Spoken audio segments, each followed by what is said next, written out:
அனைவருக்கும் வணக்கம். இன்றைய நாதன் வாஸ்துவில் எதை பற்றி நம்ம பார்க்க போறோம்னா சமையல் ரூம் எப்படி இருக்கணும், ஒரு கிச்சன் எப்படி இருக்கணும் அப்படிங்கிறத நம்ம தெரிஞ்சுக்க போறோம்னு வச்சுக்கோங்களேன். ஒரு வீட்டுக்கு 2 பகுதியில் நம்ம சமையல் ரூம் கிச்சன் அமைச்சிக்கலாம்னு வச்சுக்கோங்களேன். ஒன்று அக்னிமூலை, தென்கிழக்கு பகுதி அக்னிமூலையில் நம்ம அமைச்சிக்கலாம். இன்னொரு இடம் பார்த்தீங்க அப்படின்ட்டா வடமேற்கு வாயுமூலையில் அமைச்சிக்கலாம்னு வச்சுக்கோங்களேன். இந்த இரு பகுதியில் நம்ம சமையல் ரூம் அமைச்சிக்கலாம். இந்த இரு பகுதியில் நம்ம சமையல் ரூம் அமைச்சாலும் கிழக்கு முகமா நின்று தான் நம்ம பார்த்து சமைக்கிறோம்னு வச்சுக்கோங்களேன். அப்போதான் ஒரு உணவு ஒரு நல்ல டேஸ்டாகவும் இருக்கும்.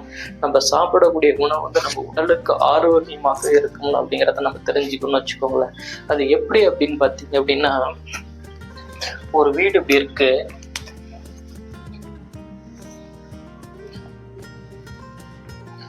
இப்படி ஒரு வீடு இருக்குன்னு வச்சுக்கோங்களேன். இது நார்த்து, இது ஈஸ்ட்டு, இது சவுத்து, இது வெஸ்ட்டு, இது வடக்கு, கிழக்கு,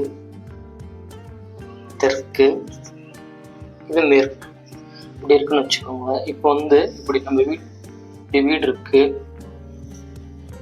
இது ஹாலு, இது ஹாலு. இது டாய்லெட், அட்டாச் பாத்ரூம்னு வச்சுக்கோங்க. Attach bathroom. இது பெட்ரூம்னு வச்சுக்கோங்க. இது கிச்சன் வச்சுக்கோங்க, கிச்சன் ரூம் வச்சுக்கோங்க. இது கிச்சன் வச்சுக்கோங்க, கிச்சன் ரூம். இது கிச்சன் ரூம். இது ஹால்னு வச்சுக்கோங்க. அப்போ இது இப்படி நம்ம கொடுக்கணும். இது மெயின் டோரு. இதுக்கு நம்ம கிச்சன் இங்கே கொடுக்குறோம், ஓப்பன் கொடுக்கணும்னு வச்சுக்கோங்க. இது டோர்னு வச்சுக்கிறோம். இது பெட்ரூமுக்கு இங்கே டோர் கொடுத்துட்றோம். இந்த கிச்சனுக்கு வரும், இங்கே நம்ம கொடுக்குறோம். இது டோரு, இது டோர் கொடுத்துட்றோம். சரிங்களா? பாருங்க, இது டோரு, இது டோரு, இது டோர் கொடுத்துட்றோம் அப்படின்னா இது கிச்சன். இது அக்னி பகுதி, அக்னிமூலை பகுதியான கிச்சன் வச்சுக்கிறோம். இது வடமேற்கு வாயுமூலை பகுதி, வாயுமூலை கிச்சன், சமையலறை. இப்படி 2 இங்கேயே நம்ம கொடுத்துட்றோம். ஒரு கிச்சன் நம்ம இப்போ எல்லாமே கொடுக்கறது அப்படின்னா இந்த தென்கிழக்கு பகுதி இதுதான் கொடுக்குறோம்னு வச்சுக்கோங்களேன். இங்கே கொடுத்துட்றோம். இங்கே கொடுக்க முடியாத பட்சத்தில் இங்கே கொடுத்துக்கலாம். இந்த வாயு பகுதியில் நம்ம கிச்சன் கொடுத்துக்கலாம்னு வச்சுக்கோங்களேன். இது 2 நம்ம கிச்சன் இப்படி கொடுத்துட்டோம் அப்படின்னோம்னா எப்படி சமைக்கணும் அப்படின்னு பார்த்தீங்கன்னா பாருங்க, இப்படிதான். இந்த பக்கம்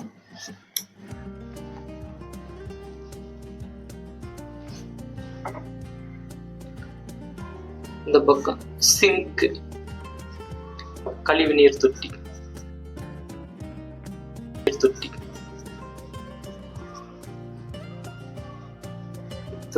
இந்த பக்கம் அடுப்பு.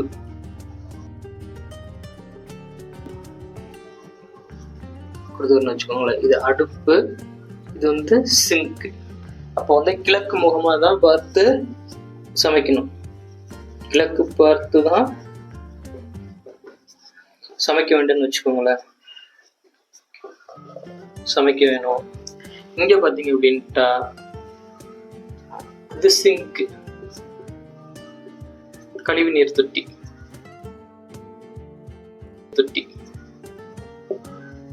கழிவு நீர் தொட்டின்னு கொடுத்துடுறோம். இங்க அடுப்பு.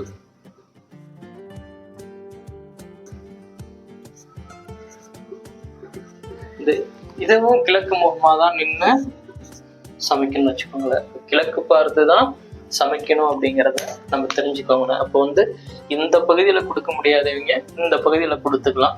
அப்படி கொடுத்துட்டாலும் எப்படி இது பண்ணிக்கலாம், கிழக்கு முகமாக தான் நின்று பார்த்து சமைக்கணும் அப்படிங்கிறத நம்ம தெரிஞ்சுக்கணும்னு வச்சுக்கோங்களேன். இப்படி கொடுக்கும்போது தான் அந்த உணவு வந்து எப்படி இருக்கும், ஒரு டேஸ்ட்டாகவும் இருக்கும், நம்ம உடல் ஆரோக்கியத்துக்கு உகந்ததாக இருக்கும் அப்படிங்கிறத நம்ம தெரிஞ்சுக்கணும்னு வச்சுக்கோங்க. ஏன்னா கிழக்கு தான் சூரியன் உதயிக்கிறது. அந்த சூரியன் உதயத்தால் தான் இங்கே உள்ள மரம் செடி கொடிகள் எல்லாமே உயிர் வாழும் அப்படிங்கிறத நம்ம எல்லாத்தையுமே தெரிஞ்சுது. அது போன்றதான் நாமளும் அந்த கிழக்கு முகமாக பார்த்து சமைக்கக்கூடிய உணவு நல்ல ஒரு பிரதானமாக ஒரு நல்ல ஒரு டேஸ்ட்டாக இருக்கும் அப்படிங்கிறத நம்ம மட்டும் தெரிஞ்சுக்கணும்னு வச்சுக்கோங்களேன். அப்படிங்கும்போது இப்படிதான் நம்ம வந்து ஒரு சமையல் ரூம் வந்து பயன்படுத்திக்கணும் அப்படிங்கிறத நம்ம இந்த வீடியோவில் பார்த்துருக்கோம். இது போன்ற தெரிஞ்சுக்கணும் அப்படின்னா நம்மளுடைய ஸ்ரீநாதன் வாஸ்து பாருங்க. இது போன்ற வீடியோக்கள் ஏராளமாக நம்ம வந்து லைவாகவே ஒரு படத்தை போட்டு எப்படிலாம் இருக்கணும் அப்படிங்கிறத ஒரு வீடு வரைபடம் போட்டு நம்ம சொல்லி கொடுக்க போகிறோம்னு வச்சுக்கோங்களேன். இது மாதிரி அமைச்சிக்கலாம் அப்படிங்கிறத நீங்கள் தெரிஞ்சுக்கிட்டா போதுமானது.